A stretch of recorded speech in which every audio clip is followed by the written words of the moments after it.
Hello दोस्तों। आज हम न्यू सिलेबस चैप्टर 9 क्लास 9 का चैप्टर 1 डिस्कस कर रहे हैं। ये जो न्यू बुक आया है उसका चैप्टर 1 है ये, है ना। ये जो चैप्टर है इसका नाम है यूज ऑफ कोऑर्डिनेट्स। मीन्स इस चैप्टर में हम कोऑर्डिनेट ज्योमेट्री जो पहले चैप्टर 10th में डिटेल्स में था उसे हम पढ़ेंगे। स्टार्टिंग में तो चैप्टर 9 का ही है। चैप्टर 9 में भी ये कोऑर्डिनेट ज्योमेट्री के नाम से था, चैप्टर 4 था पहले, बट न्यू बुक में ये चैप्टर 1 में है। तो इसमें हम बेसिक जो पढ़ेंगे, जो 8 क्लास में आप लोग पढ़े होंगे थोड़ा बहुत, 2D कार्टेशियन सिस्टम। तो इसमें क्या है, इसमें एक्स एक्सिस बाई एक्सिस ये कार्टेशियन सिस्टम है।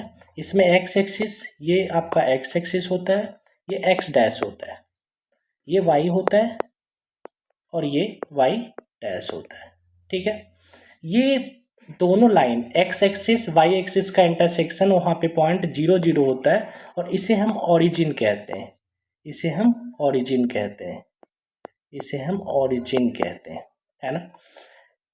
यहाँ से ओरिजिन से राइट साइड, ओरिजिन से right side positive x axis होता है, एक्स की वैल्यू 1 2 3 4 पॉजिटिव होता है। ऑरिजिन से ऊपर वाई एक्सिस जो वाई होता है, जो वाई होता है वो आपका पॉजिटिव वाई एक्सिस होता है। ऑरिजिन से left side negative x axis होता है, ऑरिजिन से डाउनवर्ड नेगेटिव वाई एक्सिस होता है।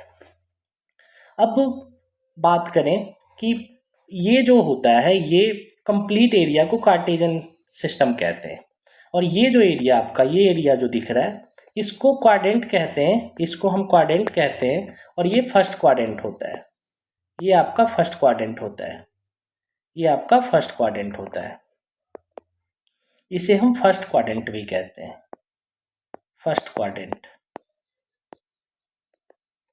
ये सेकंड होता है, ये थर्ड होता है और ये फोर्थ होता है। फर्स्ट क्वाड्रेंट में जैसा आप देख रहे हो ये पॉजिटिव, ये एक्स पॉजिटिव बाई पॉजिटिव, तो कोऑर्डिनेट में दोनों पॉजिटिव होगा, एक्स भी पॉजिटिव बाई भी पॉजिटिव। सेकेंड में आप देख रहे हो एक्स एक्सिस निगेटिव है तो एक्स निगेटिव होगा और वाई पॉजिटिव होगा, है। इतना ही बेसिक की जरूरत है, इससे ज़्यादा जरूरत नहीं है। अब हम एक्सरसाइज 1.1 करते हैं। एक क्वेश्चन है, क्वेश्चन ये एक फिगर दिया हुआ है कि एक रूम्स है, रियान ने एक रूम्स है, किसी बच्चे का रूम है। Figure 1.3 show Riyan's rooms with point O A B C marking it corners. The X and Y axis are marked in the figure. Point O is the origin. आपको ये पॉइंट ओ दिख रहा है, ये ओरिजिन है। उसके बाद यहाँ पे आपको ए दिख रहा है, ये बी दिख रहा है, ये सी दिख रहा है, ओ ए बी सी, है ना। ये बेड है और वार्डरोब है, इस तरीके से एक रूम है। क्वेश्चन हमारा क्या है, referring to figure 1.3 answer the following question. If D1R1 represent the door to Riyan's room, how far is the door from the left wall the Y axis. ये आपका राइट वॉल है, ये आपका लेफ्ट वॉल है, ये आपका लेफ्ट वॉल है ना। तो कह रहा है कि D1R1, D1 यहाँ पे है, D1 यहाँ पे है, R1 यहाँ पे है। कह रहा है D1R1 ये जो है पार्ट, ये जो पार्ट है ये पूरा डोर है, ये यहाँ से यहाँ तक डोर है इस रूम का, है ना। तो D1R1 represent the door of Riyan's room. How far the door from the left wall y axis। तो y axis से इसका डिस्टेंस क्या होगा इस डोर का, तो डिस्टेंस फ्रॉम y axis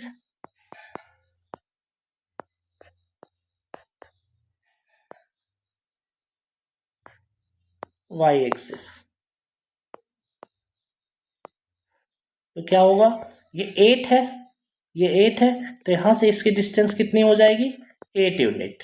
तो कितना हो जाएगा डिस्टेंस 8 यूनिट, डिस्टेंस हो जाएगा आपका 8 यूनिट। बट वही बात करें कि how far the door from the x axis, तो एक्स एक्सिस से इसका डिस्टेंस, क्योंकि ये डोर एक्स एक्सिस पे है, ये डोर एक्स एक्सिस पे है, तो एक्स एक्सिस पे इसका डिस्टेंस 0 यूनिट हो जाएगा, एक्स एक्सिस पे इसका डिस्टेंस 0 यूनिट। वाई एक्सिस से अगर देखें यहाँ से डोर यहाँ पे है तो वाई एक्सिस से ये 8 यूनिट है और एक्स एक्सिस पे ये डोर है तो एक्स एक्सिस पे इसका डिस्टेंस 0 यूनिट हो जाएगा। अब बात क्वेश्चन नंबर 2 का second part. What are the coordinate of D1? D1 का कोऑर्डिनेट आप देखो तो D1 का कोऑर्डिनेट x पे है 8 तो D1 का कोऑर्डिनेट हो जाएगा 8 और y की value 0 8 0। Okay.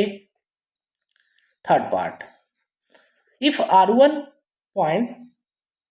R1 is the point 11.50, how wide the door? तो इस क्वेश्चन में कहीं भी ये नहीं दिया हुआ है कि 1 यूनिट में क्या है, तो हम लेट करेंगे कि 1 unit is equal to 1 feet. 1 unit is equal to 1 feet. तो यहाँ पे कंप्लीट जो है हमारा 11.5 पे डोर एंड हो रहा है, 8 पे डोर स्टार्ट हो रहा है, तो 3.5 यूनिट डोर यूज कर रहा है ना। तो 1 यूनिट 1 फुट को यूनिट है, 3.5 यूनिट है, मतलब 3.5 फुट का आपका डोर है। ठीक है। तो क्वेश्चन है if R1 is the point 11.50, how wide the door? तो डोर आपका 3.5 फुट का है या 3.5 यूनिट का। Do you think this is comfortable with for room door? तो यस, आप समझ लो कि 3.5 यूनिट है, 3.5 फीट है, तो 1 फीट में आपका 12 इंच होता है। तो 3.5 में 42 इंच होगा, तो ये कंफर्टेबल है। तो लिखोगे yes, it is comfortable.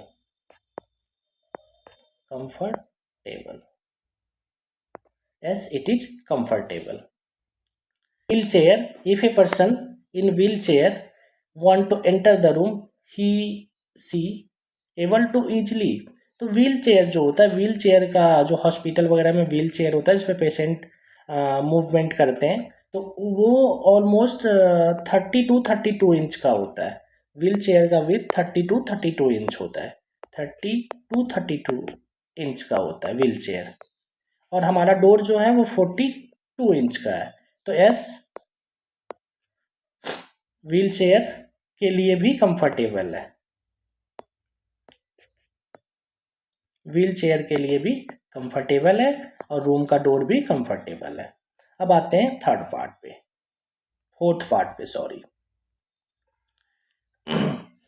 If V1 1.5 and V2 0.4 represent the end of bathroom doors, is the bathroom door narrow or wide?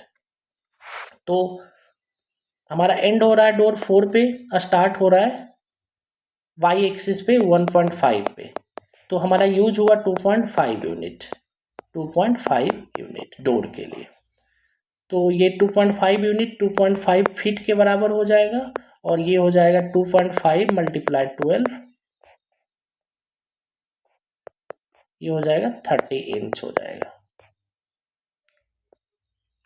तो 30 इंच जो है वॉशरूम का डोर, बाथरूम का डोर है, ये वाइड ही कहलाएगा, नैरो तो नहीं कहलाएगा।